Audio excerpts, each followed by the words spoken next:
और हुजूर सल्लल्लाहु अलैहि वसल्लम के अब ज़माने की ले लो बात, मस्जिद नबवी है, सबसे पहले मस्जिद बनी थी, फिर एक मस्जिद और बनी जिसको मस्जिद ज़रार कहते हैं। अरे बनी कि नहीं बनी? हुजूर सल्लल्लाहु अलैहि वसल्लम से पूछ से बनाया था उन लोगों ने, और ये बात कही थी कि इसका उद्घाटन आपको करना है। हुजूर सल्लल्लाहु अलैहि वसल्लम ने कहा था ठीक करेंगे उद्घाटन। अल्लाह ने कहा गिराओ। क्यों? कुरान के अंदर है, पढ़ लो, सूरह तौबा के अंदर 11वें पारे में। फिरके की बुनियाद पर मस्जिद बन रही है, बनाने नहीं दिया अल्लाह ताला ने। फिरके की बुनियाद पर मस्जिद नहीं बन सकती, और बनी है मस्जिद, ऐसा नहीं मस्जिद बनी हुजूर के ज़माने ही में बनी है, लेकिन फिरके की बुनियाद पर कोई मस्जिद नहीं बनने दी अल्लाह ताला ने। आज बनने है कि नहीं बनने फिरकों की मस्जिद? ये देवबंदी है, या बरेलवी है, या अहले हदीस है, या शिया है, या सुन्नी है, शाफई है, मालिकी है, हम्बली है, सब है कि नहीं है? वहाँ वही किताबें मिलेंगी आपको, उन्हीं के कुरान मिलेंगे, उन्हीं का इमाम होगा, उन्हीं का टाइम टेबल होगा, उन्हीं की नमाज होगी। हुजूर सल्लल्लाहु अलैहि वसल्लम के ज़माने में एक मस्जिद बनी थी फिरके की बुनियाद पर, अल्लाह ने गिरवाई है नबी से कि नहीं, फिरके की बुनियाद पर नहीं बन सकती। हालांकि लोगों ने कहा है कि वो मुनाफिक थे। जब मुनाफिकी, जिनको हम लोग कहते हैं मुनाफिकीन को मस्जिद बनाने की इजाज़त नहीं थी, तो दूसरे जो अपने को मुसलमान कह रहे हैं उनको बनाने की कैसे इजाज़त हो सकती है? आप अंदाज़ा लगाओ। जब मुनाफिकीन को इस बात की गुंजाइश नहीं थी कि किसी दूसरी जगह इकट्ठा हो जाएं, यही इकट्ठा होंगे, इसी इमाम के पीछे नमाज पढ़ेंगे, इमामुल अंबिया के पीछे, यही मस्जिद में जमा होंगे, दूसरी मस्जिद में नहीं जमा हो सकते, गिराओ इसको। तो आज दूसरे को फिरका बनाने की इजाज़त है? फिर जब बात आती है, जब डंडे चलते हैं, जब तुड़ैया होती है ना, तब कहते हैं कि नहीं झगड़े खत्म करो, आपस में एक हो। तो आपस में हम क्यों एक है? झगड़े तो तुमने पैदा किए हैं, हम तो रिश्तेदारी भी कर रहे हैं, कारोबार भी कर रहे हैं, तुम दिखलाओ मदरसे में पढ़ा के। हम लोग तो रिश्तेदारी भी करते हैं, हम देवबंदियों की, बरेलवी की, बरेली की देवबंदी की, अहले हदीस की सुन्नी की, सुन्नी की अहले हदीस की रिश्तेदारियां हैं, बाकायदा सबके यहाँ कारोबार करते हैं। देवबंदी की दुकान पर बरेलवी सामान ले जाता है, बरेलवी की दुकान पर देवबंदी ले जा रहा है, देवबंदी की गाड़ी से बरेलवी जा रहा है, बरेलवी की गाड़ी से देवबंदी जाते हैं कि नहीं जाते हैं? तुम दिखलाओ अपने मदरसे में पढ़ा कर। तो हड्डी तुम्हारे टूटी, पलस्तर हमारे चढ़ा रहे हो, चाहोगे? सर में दर्द तुम्हारे हो रहा है, टेबलेट हमको खिलाओगे? पेचिस तुम्हारे हो रही है, कब्ज की दवा हमको खिलाओगे? भाई तुम एक हो जाओ ना, कौन रोके है तुमको? हमसे क्यों कह रहे हो? हम लोग तो ऐसे भी एक हैं। भाई तुम इकट्ठा हो जाओ, जब मंच पर ये ऐलान करते हो वहीं से इकट्ठा हो जाओ, सब बरेलवी इमाम के पीछे मस्जिद में नमाज पढ़ के दिखलाओ उसी वक्त। और ऐलान कर दो कि ईदगाह में आपकी इस साल में जो है देवबंदी के ईदगाह में बरेलवी नमाज पढ़ाएगा, और बरेलवी ऐलान करें हमारी मस्जिद में देवबंदी मौलाना पढ़ाएंगे, दिखलाओ, ऐलान करें। खाली फर्जी जुबान पर है, और हम लोग को बतला रहे हो कि एक हो जाओ। हम लोग तो एक ही हैं। हाँ, मारे इसलिए जा रहे हैं कि तुम्हारे पीछे चल रही वजह से। अब इनके पीछे छोड़ तो मार खाना बंद हो जाएगा, देख लेना है। चाहे नमाज पढ़ो चाहे ना पढ़ो, रोजा रखो चाहे ना रखो, खाली इनके पीछे चलना छोड़ तो मार बंद हो जाएगा। इस वजह से मारे जा रहे हैं। हाँ, नमाज रोजे की वजह से नहीं मारे जा रहे, इतना समझ लेना। इनके पीछे चल रहे हो तो मार खा रहे हो, कि उन्होंने फिरके में बांट रखा है। खुले अभी आप देख लो, तबलीगी जमा में 2 फिरके हुए कि नहीं हुए? एक दूसरे की मस्जिद से निकालने कि नहीं निकालने हैं? कोई हिंदू आरएसएस वाला आया आपको निकालने के लिए मस्जिद से? और आंध्र प्रदेश में एक मस्जिद गिराई है, मौलाना साहब के ग्रुप वालों ने, सोरा वालों की एक मस्जिद गिराई, मुकदमा कायम हुआ उस पर। हाँ, उनको क्या कहोगे आप? और रोज किससे हो रहे हैं? आप तो सोशल मीडिया का जमाना है, आप यूट्यूब पर सर्च करके देख ले, पता नहीं रोज ही, हर महीने कोई ना कोई केस होता है, हर हफ्ते होता है कि आज वहां से मार निकाली गई, आज वहां मारपीट हुई, आज वहां झगड़ा हुआ, सब हो रहे हैं।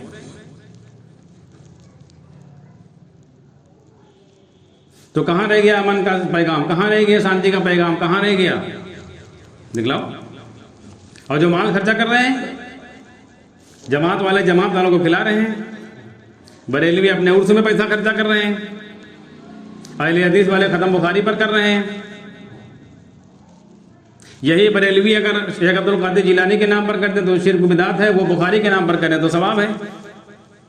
भाई बुखारी भी मखलूक है, शेख अब्दुल कादिर जिलानी रहमतुल्लाह भी मखलूक है।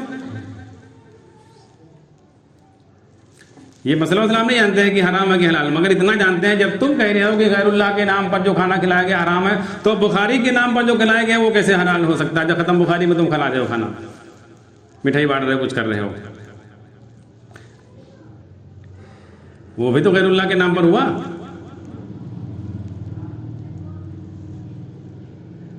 भाई जमात आ जाए, जमात वाले खाना खिलाते हैं, उसमें चाहे करोड़पति आदमी आया हो, और मोहल्ले में कोई भूखा हो उसको मतलब नहीं। जमात आ जाए, चाहे बीवी बीमार हो, होटल से लाकर खिलाएंगे। और खानदान में चाहे कोई मर रहा हो, उसको मतलब नहीं। तो अपने अपने फिरके में पैसा लगा रहे हैं कि नहीं? कहाँ से शांति करेंगे? हम कह रहे हैं हिंदू को खाना खिलाओ। हिंदू बीमार है, उसके इलाज के लिए पैसा दो। हिंदू की शादी उसमें जाओ, पैसा खर्चा करो।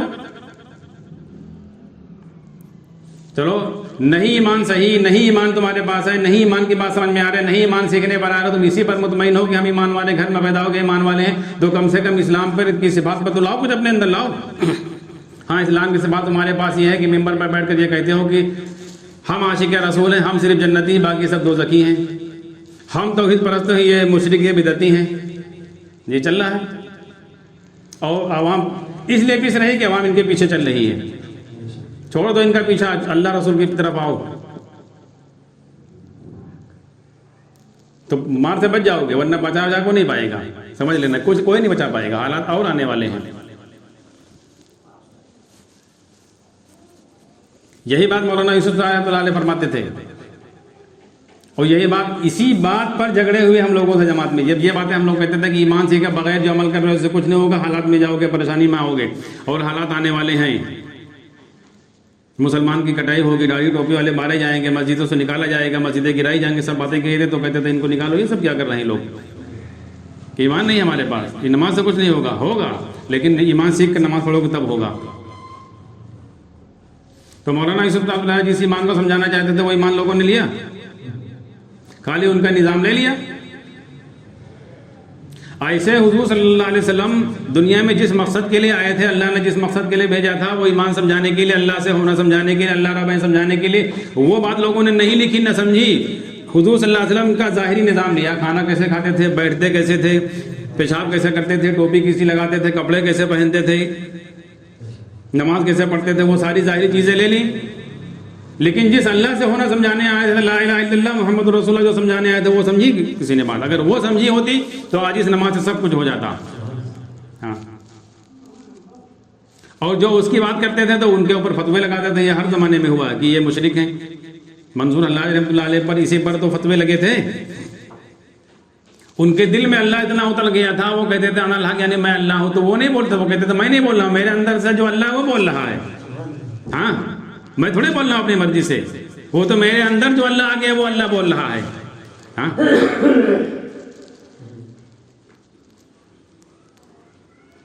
तो जाहिरी निजाम सब चीज का ले रहे हैं, असल चीज नहीं समझ में आ रही है। अल्लाह से होना,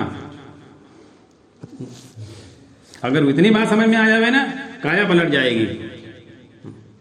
एक आदमी भी आ जावे, उस एक आदमी के साथ वजह से अल्लाह ताला कितनों को बचाएंगे। वरना ये जितने ज़ाहिरी निज़ाम है करते रहो, कुछ नहीं होगा। और कर तो रहे हैं, कुछ हो रहा है, बल्कि और परेशानियां मुसीबतें बढ़ रही हैं। अल्लाह अपनी तरफ लाना चाह रहे हैं, जहां उम्मत फंसी वहां से हटाना चाह रहे हैं।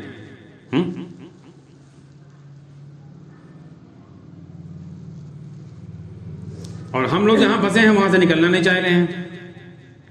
एक का पीछे छोड़ा दूसरे के पीछे लग गए, दूसरे के पीछे छोड़ा तीसरे के पीछे लग गए। सब का पीछा छोड़ दो, अल्लाह की तरफ आ जाओ। जहां आदमी लास्ट में पहुंचता है ना कि भैया फिर अब अल्लाह की बस में है, फिर अब क्या करें, पहले दिन आ जाओ कि अल्लाह ही करने वाला, अल्लाह की बस में है, किसी की बस में नहीं है। और जब तक इस पर नहीं आएंगे परेशानी नहीं खत्म होगी, याद रखना। हाँ, और हो नहीं सकता है आदमी अल्लाह से उम्मीद लगाए, अल्लाह से चाहे अल्लाह काम न करे इंसान के, अल्लाह मदद न करे।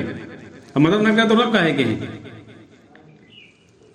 मदद करेंगे और मदद करने के लिए तैयार हैं। इसीलिए अल्लाह तबारक व तआला हर जगह धक्के लगा रहे हैं कि हट जाओ वहां से, हट जाओ वहां से। हाँ, मगर हम लोगों की बात समझ में नहीं आ रही है।